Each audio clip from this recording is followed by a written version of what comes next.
All right, well, I am excited, man. You have one of the coolest careers of anybody that I know. You do three things that I've always wanted to do in my life, and so I kind of, even though you're younger than me, I look up to you a little bit here. You're a magician, which I've always wanted to be. I was the kid that was doing the stupid tricks when I was in third grade, but I never got any better than that. You have a show now that you do a corporate gig. It's about a 70-minute show, and I always wanted to do, I did the comedy thing for a little bit, some things like that, but then also you are a huge influencer on YouTube, and you basically get to do pranks and make people be entertained. Yeah. Pretty impressive, man. Yeah, that's my job. And I used to clean porta-potties. I know that. That's your book is about that, right? Tell us a little bit. Let's back that way up. Let's talk about that, because obviously this is a show about people doing exceptional things, and you have such a cool background of everything that you've done. But how did that all come about, starting from cleaning porta-potties? Yeah. So, where does it start? That's a good question. This is a big setup. Let me start with the beginning. How about that? That would be usually a good place to start out. Yeah. So I grew up in Logan, Utah, and grew up in small Logan, no exceptional family circumstances. My parents divorced when I was 14. Just helps see the dynamic of the home that I lived in. But I was the oldest, and I always loved to perform. I did a book report on Harry Houdini in the second grade and fell in love with just this idea of performing. I think I really needed that imagination. And so then what I did after that, after falling in love with performing, I picked up the violin. I started to play the violin, and anytime the high school choir would come visit our elementary school, that was my favorite day, because I was like, I want to be up on a stage someday. And in fifth grade, there was a talent show, and I was like, I want to audition for the talent show, and I want to do magic. And those little papers that they would send out where you would do book orders? Oh, yeah. In one of those, there was this magic kit. And I bought it, and it didn't arrive until the day before my show. And so I was having to come up with my own tricks to audition with and to do the show. And then the trick finally came, but I don't even think I did that trick. But that was this moment for me, just in fifth grade, to have to stretch myself creatively, and just pursue something that I wanted to do and audition for the show. And to be honest, I don't think even I auditioned with a magic trick for the show. I think I just told people what my performance would be, and I ended up making it. So that was the first time I performed in front of a live audience. Was at the fifth grade talent show. Wow. Never touched a deck of cards again for that was in 2003. The next time I touched a deck of cards was in 2012, when a friend of mine left a deck of cards at my house, and I was like, and they're telling me about how he did magic at family gatherings and how everyone was surrounding him. I was like, that's what I want. And so I learned a few tricks, and at the time my YouTube channel was blowing up. And so then I decided to make a magic trick video where I did a magic trick on my YouTube channel. It blew up, and Jimmy Fallon saw the video. And so I went on his show, and that was the second time I had performed in front of a live audience. So the first time was in the fifth grade magic show. The second time was live on TV with Jimmy Fallon. So what was the magic trick that Jimmy Fallon wanted you to perform on his show? It was a trick where it was called the magic kissing card trick. Basically where I put a card in someone's mouth that they had signed, and then I signed a card and put that in my mouth, and then we kissed, and then the cards would switch. So I did that on the show. And did that create a nice little buzz, because it's the whole idea of the kissing, it's a little bit of drama behind it and everything else? Yeah. the video had gone viral first. That I had made that as a YouTube video, and that video went viral.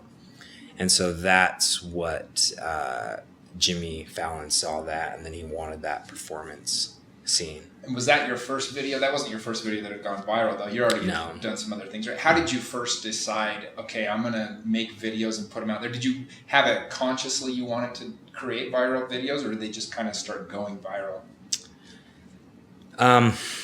The desire to make videos came when I was cleaning porta-potties. My job was to clean porta-potties I did it for a year and a half. I kind of just fell into this job, which you don't want to fall into the porta-potty business. There's a bunch of puns you could throw out there, sure. But I'll spare you guys the puns.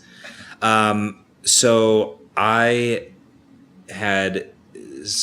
wound up getting this job cleaning porta-potties, and after about a year, I was like, what am I doing with my life? Is this what I really want to do? And what I would do was listen to the radio, to talk radio, and to not go crazy. And at the time... And you're how old at this time? I'm 23. Okay. 23. Okay. Cleaning porta-potties, driving around for 15 hours a day, cleaning the I-15 project between Spanish Fork and Lehigh. And it was just... my life was a mess. I just did not know where I wanted to go. And the talk radio was the election between Mitt Romney and President Barack Obama. And so it was just very contentious, all of the talking about it.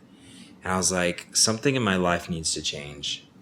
I couldn't quit that job because I was contractually obligated to be with them for a year, because I had an incident where I backed into a garage, and I either had to pay for the garage, which I didn't have the money for, or have no incidences for 6 months, actually.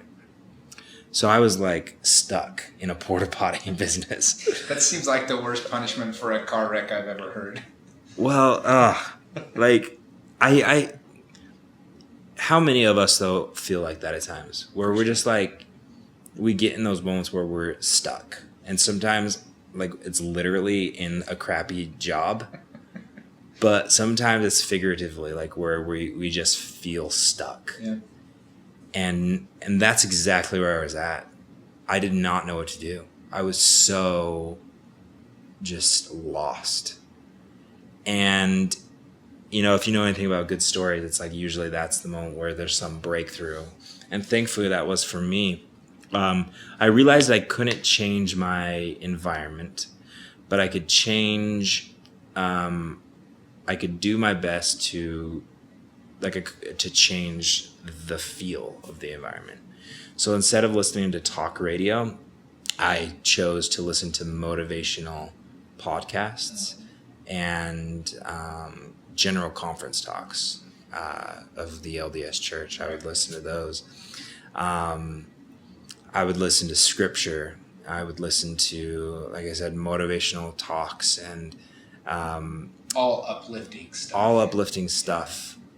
Positive music. But at the same time, there was a balance. There were some days where I'd like turn back the radio again to like get some contrast in my life. Uplifting stuff. And I did that for about 3 months. And after about 3 months, this idea came to my mind. You should start making videos. And I was like, whoa. And I was like, yeah, that sounds so great. I went home. I followed that impression. I bought a camera. I had $800 total saved up that I was saving to give to the company. But instead, I bought a camera. And I started taking that camera with me everywhere.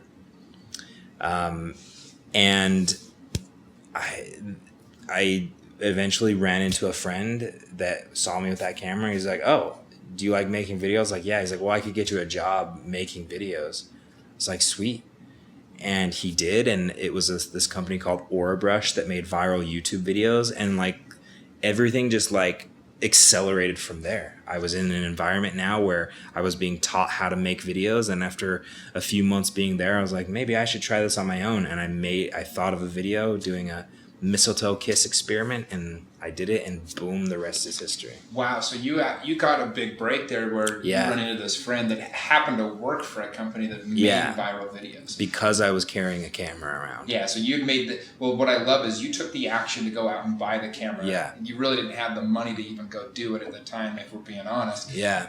But yet by putting that out to the world starts to work in your favor, right? Yeah. So did you work for that company making videos for a while and then you went on your own, or how did that develop from there? I was an assistant editor for them. I worked for them for 6 months, from the time that I quit my job cleaning porta-potties to the time I quit and left my own thing, was 6 months. Okay. And I was just an assistant video intern, like editor. I look back and I don't know what I did. It was just like this divinely placed time where it's like, you need to learn certain things about understanding making videos and YouTube to prepare you for what's coming up. And so it was just this training and learning experience just to be around people and be in a company that was doing stuff like that. So did they teach you how to like get your videos seen on YouTube and make sure that you had an audience for them, like a lot of the tagging and things like that you need to do? Or they didn't teach me, I just observed it. Got it. Yeah. I saw that's what we were doing for this other videos, and so I just would observe that. I got you. Well, and so tell us about, so you've been doing that for 6 months and you just decide, okay, now I'm going to go start making my own videos. Can you kind of do that on the side, or did you quit that job to just focus fully on making videos? So my first video went viral December 12th, 2012. That was the mistletoe one. That was the mistletoe video. I stayed, at that point I could have quit. Like, I was making enough money from that video that I could have just up and quit. But I was like, I did not know anything about business or branding. And I was just like, yo. And I was like wondering, I was like, okay, like, what do I do? And so I kept making videos. I was just having some fun. But then it got to this point where it was around February where, so about almost 2 months, where I was at this point where I had all these ideas to go create my own stuff, but it was taking away from my ability to focus at work. And I told them, I was like, I just can't, I want to just go film my own stuff, and I can't focus on this right now. And they're like, yeah, we were about to fire you anyway, because like you're slacking off. And I was like, oh, well then I quit, But everything's good with them. They're a great crew. I'm very inspired by them. Yeah. No, that's pretty awesome. And so then when the development process, coming up with these videos, because you have over 500 million views total on your videos now. Between your two channels, you have over 3 million subscribers. Yeah. To get that many views and that much action on your videos, what is the creative process for you to decide what you're going to make a video about? That's a good question, and something I'm asking myself a lot. I can get in my head a lot about it, but the times that I trust my instincts are the times where I'm the most successful. And when I trust my gut feelings, where I get information from other people, but I go and I work and I put out a video that doesn't work, and then I go, okay, I learned from that, and then I go. Success is not in the first attempt. I believe it's in the second attempt after a failure. That's what defines success, is are you willing to try again after something didn't work? Yeah, because it's probably pretty humbling if you put something out there that you create and it doesn't necessarily go viral, it doesn't work out very well, right? Yeah. And so from that point, you've got to go back and, okay. And is there pressure to always have that next video because you are putting out this you have this product essentially, which is you, but you have to have this content always coming out. Do you feel that pressure? Yeah, all the time. Sometimes unnecessarily is pressure that it's not needed. You don't need to worry about what you're putting out. I really just try to be who I like, what I like doing. At the end of the day, I'm so much more glad that I followed my instincts and I worked hard and pursued my passions and pursued what I want than pursuing someone else's and doing what was logistically correct. I do that. There's a balance in that, but you really just gotta. I can't speak for anyone else, but I just have to move forward and not worry what other people are thinking. Yeah, I think that's anybody that's created content. If you get caught up too much in the critics or what people are saying, you're gonna go against your natural instincts, which is what you say creates the best stuff anyways. Yeah. What's been your favorite video of all the videos you've created? What was your favorite one that you've made? It's a great question. I don't know if I have a favorite, but I have a video that I feel is most underappreciated. Tell us about that one. Do you know what the Rick roll is? Rick Astley. Oh, okay. He was a musician back in the time like Michael Jackson. Yeah. There's a meme that goes around and people do the Rick roll. Like it's,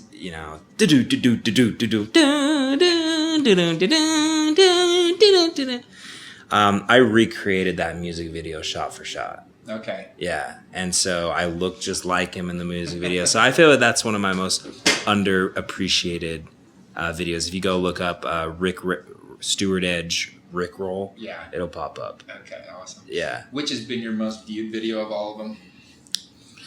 So my most viewed video is a video called Giant Teddy Bear Gives Out Roses. I dressed up in a giant teddy bear.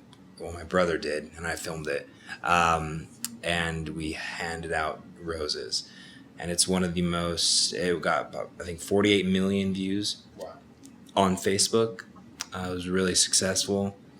And then one of my most recent videos that's done very well is the last Shred Eye, where it was a guitar battle between me and my friend, dressed like pirates. No, excuse me, dressed like Jedi Knights. Okay. Yeah. That's cool. And one of the things I like about your channel that you do is you use it to do a lot of good. Yes. You've done a lot of charity things and a lot of just giving back through your videos that probably helps them as well, because it's just a great message. It's positive to watch. Why did you decide, or like what was the decision to kind of do some of that type of work? And give an example to our audience for those that haven't seen these videos. I mean, I just try and be myself first and foremost. I don't so I like to help people. I like to do my best. And so I like to do good things. So for example, a really popular video I did was reverse pickpocketing, where I went to a college campus and, was dropping money in people's backpacks or throwing like $20 down and running and jumping in the bushes and hiding. But I edit them in very fun, engaging ways. I also did a video where it was called Secret Angel Pays for Groceries.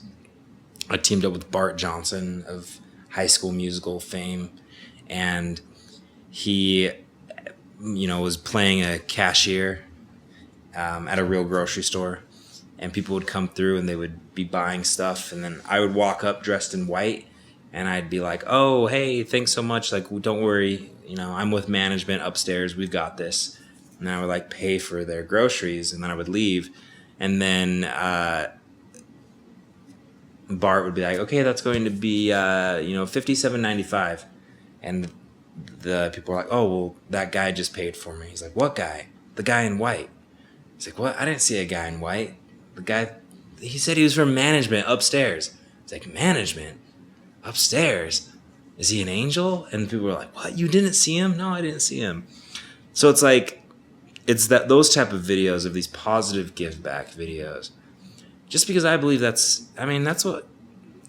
what this life is about. That particular video, at the end of it, there's a family that you can see the emotion and how much it meant to them. Yeah. And so it really is a very cool concept. Anytime you can, to be able to create those experiences for other people, and if you can capture them through film, there's so much negativity out there. It's nice when you can share something that creates such a positive Exactly. message. Yeah.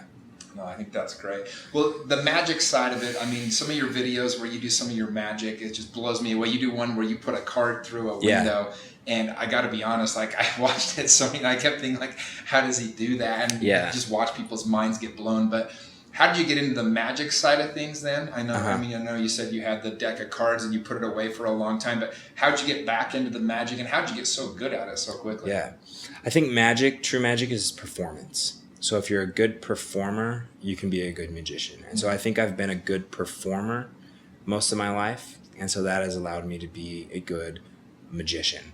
There's the technical aspect of magic that you can learn. And that comes through websites and mentors, learning the technicality of magic. But you have to be a good performer. How did I do those tricks? I meet 3 types of people anytime I do magic. First person says, don't tell me, I don't want to know. It's better not knowing. To them I say, I'm not really sure about that because I know all the answers to my magic tricks and I still think they're really cool. The second person says, they say,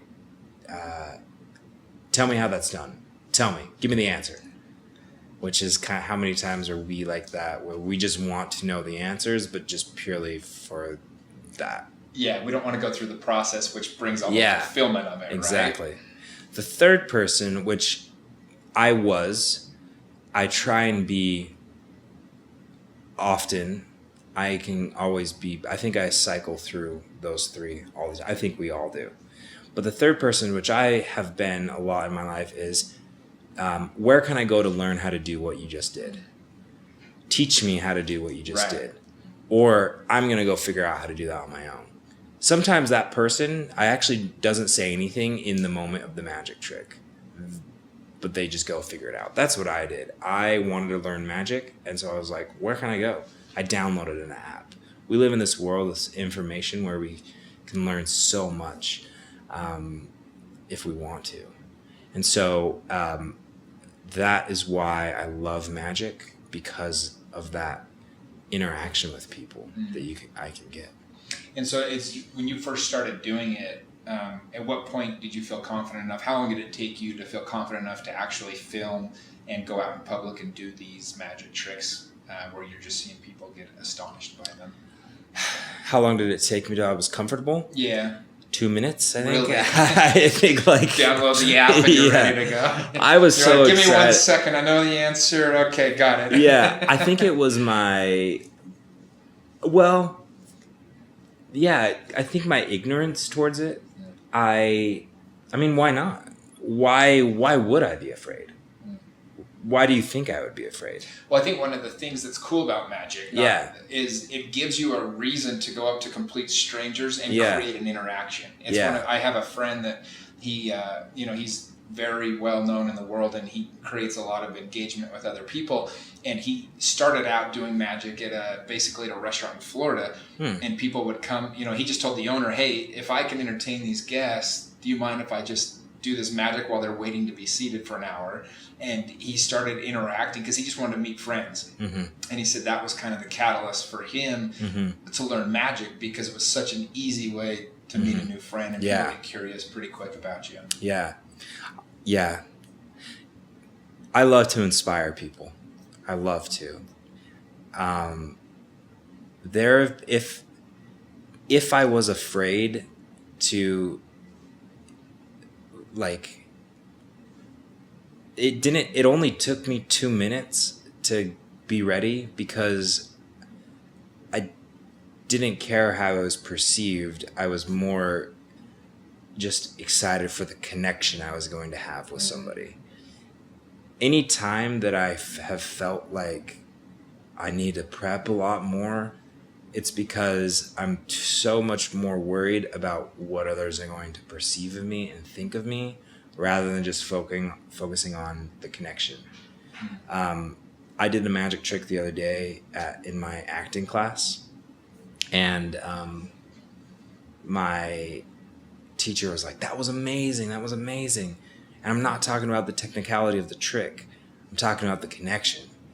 And that really stuck with me, and I wrote it down and I put it on my wall, because I believe that with everything I do, while the technicality is a good part of it, it's, it's this communication, figuring out how to present something, whether it's a very well edited video, or, the technicality of a magic trick.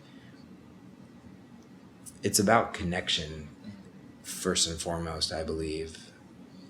Taking that connection and using technicality to learn how to best present it. But if you don't have connection, it's empty.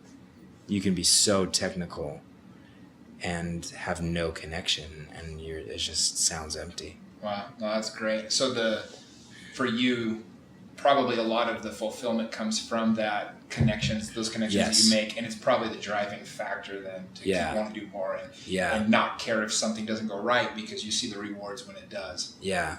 Well, you've had the opportunity now to start doing big corporate gigs. Yes. And, having done stand-up comedy, I understand the money is in the corporate gigs. Now, you've created a different niche through YouTube and getting paid from all that and everything else as well.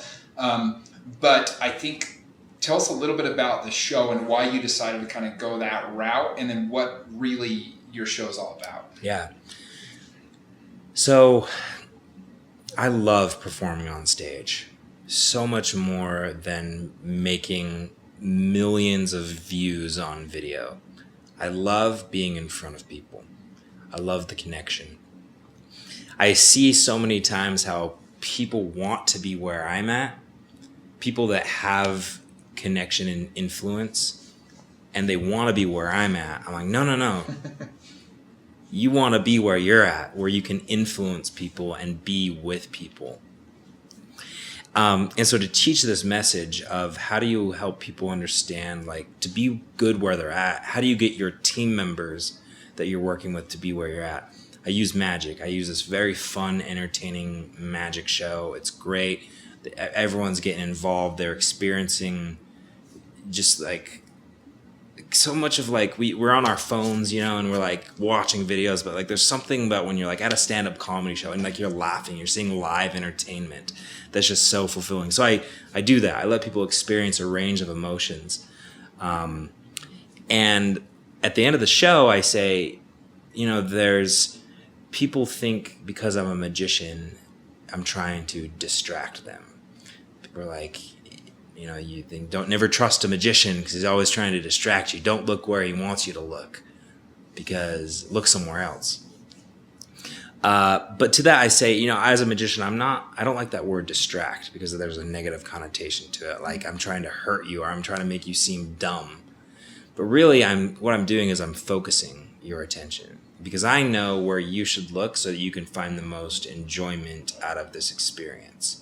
You could look over here, but now it's no longer going to be magic. It's just I'm moving an elephant into I don't have elephants in my stage show, but it's just like there's no magic behind it. Right. So this idea of how do you help your team members focus on and trust? How do you trust the people that are above you?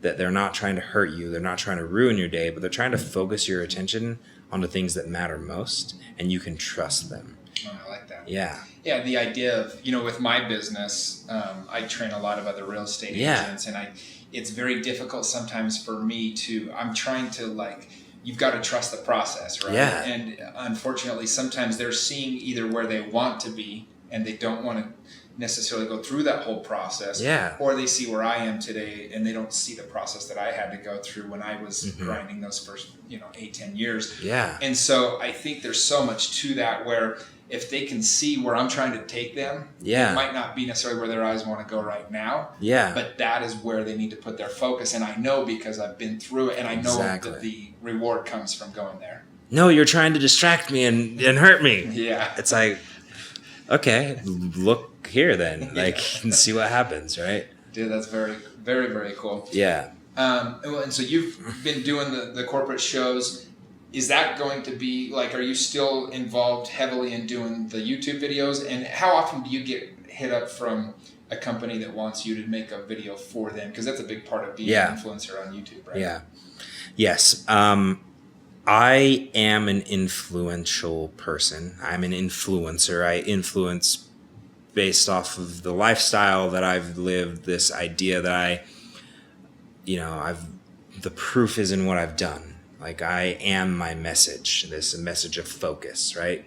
And so because of that, corporate people, or not just corporate, but in the sense of like a stage show, but people can see my influence because I've generated a fan base that also likes that I am that type of person. Mm-hmm. So I get reached out to people all the time, companies that say, we want to have you promote one of our products to your fan base that you have generated online.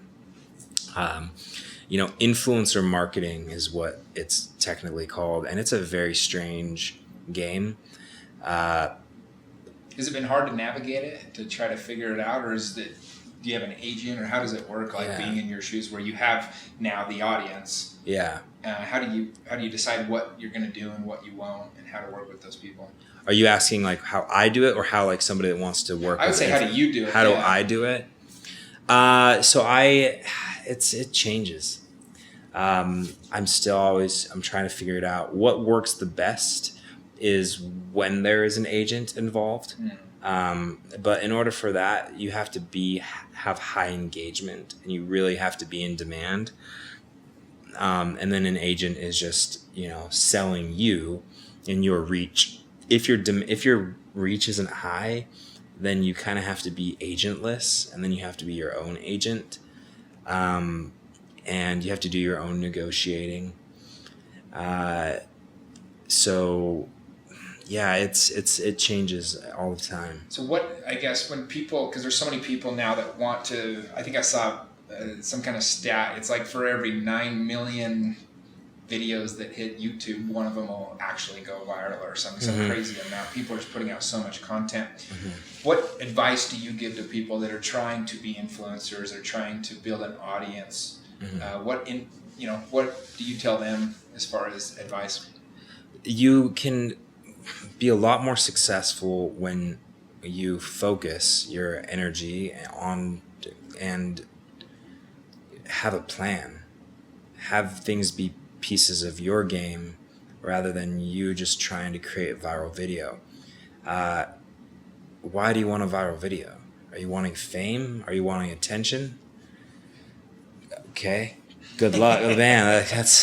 Shoot for better things. I had one video go viral on accident, kind of. Yeah. I sunk my houseboat, and it ended up with like 5 million views or whatever, and it's like, if you want to feel bad about yourself, start reading the comments below. There was 15,000 comments, and there was enough of them where you're like, okay, I'm going to stop reading this now. So, go. No, I was just going to say, the idea of going viral isn't always a good thing, right? Yeah. If you don't have a good purpose behind it. Yeah, I mean, I think it's an unknown. People want to know what it's like. Sure. What is it like to have thousands of comments? What is it like to have, millions of dollars? I mean, it's just unknown. You say, oh, I have $999,000. People go, okay, cool. You say, I have $1 million. Whoa! Like, you have $1 million? Because the word million is not something that's in people's vocabulary a lot, but hundred and thousands are. And so it's just this idea of the unknown. And so I try and help people that are trying to be influencers, like, no, focus. Like, don't shoot for just the unknown. Shoot for what you have right now. Create a plan. How do you generate a business? How do you make a healthy business model? You don't need millions of views to do that. You don't need hundreds of thousands of subscribers. You need a good plan. You need a product. You need a process. You focus on that, and you can generate a lifestyle that is so much more fulfilling long-term than any sort of viralness, any sort of that. People are like, oh, I want to influence the world. It's like, why? Influence yourself. Influence your friends. I thankfully have been able to dip my toes in that, and I've been able to now take myself out. Some people are just going to have to trust others. This idea of focus, right? This idea of trust me. Well, I think I love that word. I don't know if you watch much Tony Robbins or not, I talk about him quite a bit. He's one of my favorite people and mentors, and I've had a chance to work a little bit with him in person and stuff. And one of the things that he says, whatever you focus on, you feel. Yeah. And he believes in massive action towards any one thing if you want to accomplish anything, which is focus, right? Yeah. He basically says the mistake that most people make is wanting to have this well-rounded life or this well-rounded career and everything. And he said, no, it takes massive action to get good at anything. And then you got like Jesse Itzler, he wrote the book Living with a Seal and Living with a Monk. And what he does is he takes anything that he wants to be excellent at, and he'll just go fully immerse himself. That's the word that Tony always uses, is that immersion, that focus on that thing until they get great at it. And then they move on to the next thing with full immersion. And when they take the time to be like, if it's family time, they're fully immersed in that. Yeah. And then they fully immerse back in whatever they're doing. And you punch hard. If you're in if you're in a cardboard box and like you gotta punch, right? You can't just be like, you gotta punch this way, you gotta kick that way, you gotta punch. Like, you stay balanced. You're not gonna throw all of your energy, but like you have to go with some force. I really like that. Well, I'm excited to watch when your show. I'm sure I'll get a chance to see it. So you perform mostly for corporate, or if somebody wants to get a hold of you or hire you that's listening to this right now, how does somebody book you, I guess? Mm-hmm. They can email me, send me an email. We'll attach a link to this, by the way, so that they can do that. I'm recognizing that there is a huge side of branding for corporate speaking and all this entertainment. And so I'm working on that branding right now, focusing my efforts on having a clear branding and messaging. So for now, it's just an email. I love doing entertainment I love being the entertainment. Mm-hmm. I thrive off of being the entertainment. I love doing and then bringing a message into it. That's just, I love it. No, it's very addicting. I'm kind of the same way. I remember my first time, I was in like second or third grade, and we had a school play, and me and my two buddies, we became the court jesters. We'd get in between skits and we would tell jokes. But unfortunately, I'll never forget this. I had 4 older brothers, and so a lot of the jokes I knew weren't that appropriate, and I didn't even know why they weren't appropriate. And so we got up I'm literally in like second grade, and I'm telling inappropriate jokes. And I remember I got home, my parents were so mad. I didn't even know why. They were funny jokes. My brothers would always laugh when we told them. And anyway, that was my first real dive into it, or feel of like entertaining though. And it's so addicting, right? Just nothing quite like when everybody's observing and really interested in your message, whatever it is, and you're delivering value. I think what it is, I think it's the connection that is addicting or enlightening or fulfilling. It's just like, it's the connection. It's this human connection, which I don't want to speak broadly, but I just think that is a common trend in things. I guess I can't speak for everyone. But I just see a common trend of isolation and not connecting, actual human interaction, like face-to-face, sharing of emotion, connection. Usually it's just done through a screen, which is it's a great tool.